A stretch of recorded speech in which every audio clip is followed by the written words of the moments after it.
Sorry, I wanted to do the zombie, and my intro, but hi everybody, this is Creature here with my brother, and today we are gonna do another interview of Resident Evil, but this time with the most recent one, Resident Evil Nemesis. Yes, the remake. Okay, bro, are you ready? I certainly am ready for these indubitable questions that are going to be asked upon. Indubitably, I am as well. Okay, how does the story start in the game? Well, the story starts simply in first person, which I didn't expect them to do a first person little bit to start off the game. And we're waking up and just end up just going to Jill's bathroom. You just look around the place because you're not expecting it to be in first person. You're always expecting the game to be in third person. The only first person one we really got was Resident Evil 7. And it's kind of different just having a first person aspect in the game. But it starts off like that. You start off in a dream, in a sense, and you're still in first person for a bit until like when the dream ends. What happened in Jill's dream? It was a fear of her becoming a zombie, and then she ended up resorting to killing herself because she did not want to be in that kind of state. I can understand that. We can all understand that. Like, you can see that in a lot of the games and the movies, that when you see one of the characters get bitten, that they do not want to see themselves become that thing. So that's why it's resorted to them killing themselves, because they don't want to be in that kind of state. Like a zombie. I wouldn't either. I really wouldn't want to be that kind of person either. I would not want to see myself turn. I would probably resort to that if I had to. Yeah. But moving on, because that's how the game starts. It was very unexpected, but it was a very good start to the game. And like how Nemesis just comes through around the beginning, I was not expecting that. And chasing you around. An immense. It just goes from being very calm, starting off like being like, oh yeah, the zombies are here, the city's overrun. But then you have Nemesis just busting through your wall. I'm like, we getting into a chase scene already? I haven't even begun to start this yet. This is not how Resident Evil starts, but it was a very good beginning to the remake, and it was awesome. So, how was the remake different from the original? The remake was very different from the original. Like, there was some... How other aspects besides the beginning? There was a lot of different aspects from the beginning of that game and the beginning of this game, and there was many different aspects in the whole entire game. Like, there was some stuff that were still from the original, but there was a lot of different added stuff into the game that made the story go a lot different. Like, in Resident Evil 3, we had the clock tower part, and there was just many different parts of the game. Of course, we had the train, but, like, that was a lot near the middle part of the game. And in this one, it was a lot driven towards the beginning. It was in the beginning part of the game, which was a lot different. And it wasn't in a subway in the original. In the original, it was just like an open train station. When in this, we had a subway already. And it was kind of more intense with it being a subway because you're underground, of course. And there's going to be a lot more tragedies underground instead of, like, above ground. Yeah, I mean, it's a closed space. What'd you expect, right? I know. So, and plus, when you have a big chasing monster after you, it's going to be a lot more intense underground than it is above ground. But there was a lot more different story into it, because I don't think in the original we played as Carlos. Well, okay, enough of that, but is Nemesis more terrifying than before the original after? He is a lot more terrifying in the new one than in the old one. The old one, he was kind of terrifying because he would sprint after you. But in this one, it is a lot worse because, one, he can jump, he can slide after you, and he can pull you towards him. With those tentacles instead of just hitting you Just with hitting them you. In the original, he would just hit you with the tentacle and not bring you back towards and chase you. And he would chase you. In the new one, he can pull you back, and he can just do a lot more maneuvers that can just leave you dumbfounded, and it's like, oh gosh. Like the jumping and Like the jumping just caught me off guard. A lot more different maneuvers, if I can speak. So, more about Nemesis later, but what about, are there new monsters introduced in the remake? Like, besides lickers and zombies and everything. I know there was lickers and zombies. We all know that. It's not Resident Evil without lickers. No, well, except in the first one. Except in the first one. Resident Evil 3 had, I believe, 3 different enemies, but, like, there was just there was 4. There were 4 enemies, but Nemesis took part in giving the zombies just, like, a little upgraded boost in the head, where they would have, like, a range attack with the tentacle, and you'd have to shoot them in that middle part of the eye. There was the Hunter Gammas, the Hunter Betas, the mutated bugs, and then the pale heads. Can you give us an in-depth analysis of each of these? I can't really give you an in-depth analysis of each, but I can give you a little aspect of them. The bugs were very creepy crawly, and they could you just knew they were gonna come at you because you could hear their tiny little legs just coming right towards you. They were fast.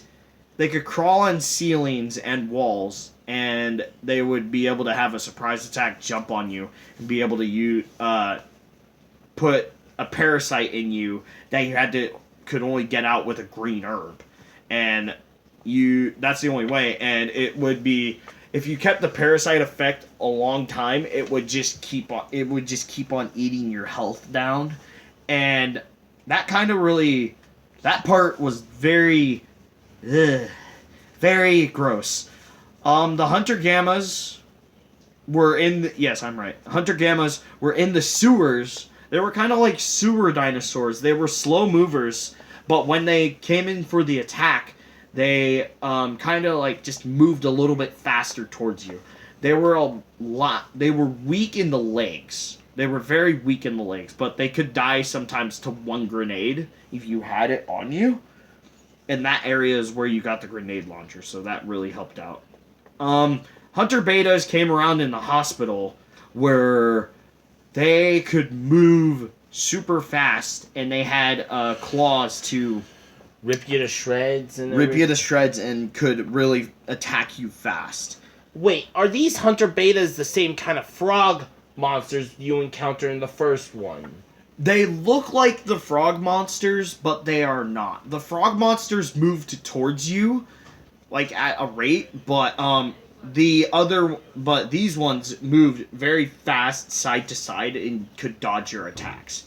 Then there was the Paleheads. Paleheads? What are these? Zombies? Zombies that could kind of see you, could, like, kind of not. They were kind of like undying zombies, like the plant ones. The plant zombies. The only way you could kill them was with the Magnum, because you had to deal a high amount of damage. At the same time, because they would regenerate. So you had to deal a high amount of damage with zombies that can regenerate? What are they? Disciples of Imhotep or something? Okay. But yeah, that's pretty much all the enemies that were added into the thing. Now, more about Nemesis, the boss fights and everything. How more difficult were they than the original? I felt like there was at least 1 or 2 more boss fight scenarios you had in this game than you did in the original, because I know you had to fight him like at least 2 or 3 times in the original, but in this one you fought him 4 times. The first time was up on a construction building, a building being demolished, and you were at the roof, and you had to shoot the fire tank, the flamethrower's gas tank, in order to make it explode so he could stop using it, but he still utilized it in a way to attack you. The second was when he used his stage 2 form. Wait. Stage 2? What kind of stage 2? He kind of was... the stage 2, he grew into like... he grew like... sort of like fins on his arm, and was on all 4s, and he got a lot bigger. Not like a... He wasn't like a... fish monster, no. No, I mean like not a simple like animatronic robot you could control anymore. More like a ravenous beast. Yes. Because, and then he grew a lot bigger and moved a lot faster. Because he moved a lot faster where he could dodge your grenade shots. Let's just say that. He was able to just like, my gosh, move super fast. It was a lot harder on the second part. The third part was also a lot harder because not only did he have cover behind something, but there was also zombies that were in the area that would attack you while you were trying to focus on Nemesis himself. And that was pretty hard until the fourth part, where that part was kind of... It was a little bit easier than some of the other boss fights, because all you had to do was shoot a little bit of like these weak points he had, and you were able to you had the time to power up the railgun that you got. So it was pretty How cool was it to use a railgun in that boss fight? Oh, wait, we're getting ahead of ourselves. Like, how was Nemesis able to sit still long enough for you to use a railgun? It should have been hard in his second form. It would have probably been harder in the second form. That's why I'm glad because in the fourth and final stage, Fourth and final? Well, it was the third... It was the fourth boss fight, but he was in a third stage type of thing, and he just got a lot bigger. And, like, of course, bigger things move a lot slower. But he was still able to hit you somewhat. But he was still able to hit me in somewhat. But it was... Nonetheless, it was pretty good. The boss fights were kind of difficult still, nonetheless. Like... How cool was it to actually use a railgun? I thought that was a pretty cool added effect. Cool added game game mechanic that they put in a game, a cool weapon they put into the game, and I thought it was pretty awesome. Huh? Like, what was Nemesis's entrails after you blew him straight in the mouth? He kind of looked like Roadkill. Look, Ma! He's Roadkill! There's no way the mask could ever get out of that. Oh, no. Well, even if Nemesis had the power of the mask, there's no way he could have survived that. But unless you were the actual mask, you'd be Ash, but then... Alright. Sorry, getting a little off topic. Just wanted to be a little funny. What was the timeline between RE2 and RE3 in the remake? As we saw in Resident Evil 3, we got to go to the police station again. But what came to my surprise is that it's a little bit before the second one. And I was like, what? How? Marvin was there in the third game, and we saw how he got attacked and how he got the bite in the second game. But I do not know how many hours apart each game took place. Because I know that RE3 kind of comes in before RE2 a bit, and then RE2 comes a little bit after, but I do not know the exact time, how many hours or something it is before that game, which it was pretty surprising to me with all that coming late. And a lot of other events that happened at the police station that Leon... We saw a lot of different things that Leon did come to see. Like, we saw how those 2 police officers got attacked by the liquor, and then we saw how Marvin became a little zombie. How Marvin got bit and all that. But we can ask in how the where we had to blow up one wall in the area as Carlos in the bathroom part, and that's how the steam was there before Leon came and had to use the whatever it is. It's some kind of steam wheel that was able to just power off the steam in the bathroom to get through. Let's get into one more important detail of any video game. How good was the gameplay? Like, how well did the character move, everything, the weapons?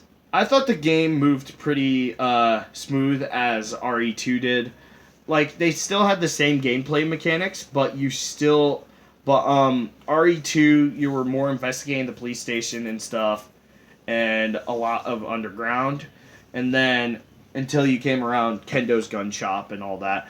And then in RE3, we got to explore most of the city and stuff. And I thought RE3 had a really good thing with keeping the gameplay really good, in that we got to explore a lot. There was a lot of exploring in that game, and I thought it did really good with everything. I thought all the aspects of the game were creepy and spooky. Like, just, it had that, like, very terrifying effect that could just grab onto you, like, in the whole game, and you just didn't know when something was gonna pop out. You just didn't know. Like, there could have been, like, one zombie in the area, and you could just go to a little bit next to the area, and there would be 4 or 5. And there was a lot more zombies in the city than there was in the second game. Well, we can appreciate Jill for... Now we know the timeline, we can appreciate why Leon had less zombies to deal with. Yeah, there was a lot less zombies in RE2 than there was in RE3, because RE3 you were going through the whole entire city. A lot of the city. So there was just a lot more things you had to deal with. Wow. Okay, so I'm afraid that's all the time we can do, and I appreciate you for actually agreeing to do this with me, bro. Yep. Okay, let's do this for the Critic Creature. My next video will be a 2-parter, actually, on Tuesday and Thursday. Yeah, he's going to go ahead and catch him up here. He's going to go through the books of Percy Jackson for part 1, and then part 2 is going to be the Heroes of Olympus, where it will connect, where it's both it's basically, the books are different stories, but Heroes of Olympus is still connected to the Percy Jackson books in a sort of way. So come to his channel, come check him out. Be Those sure will to be pretty subscribe. Good. I really want to make it to 1,000 subscribers. All right. Okay, ready? 1, 2, 3. Rah!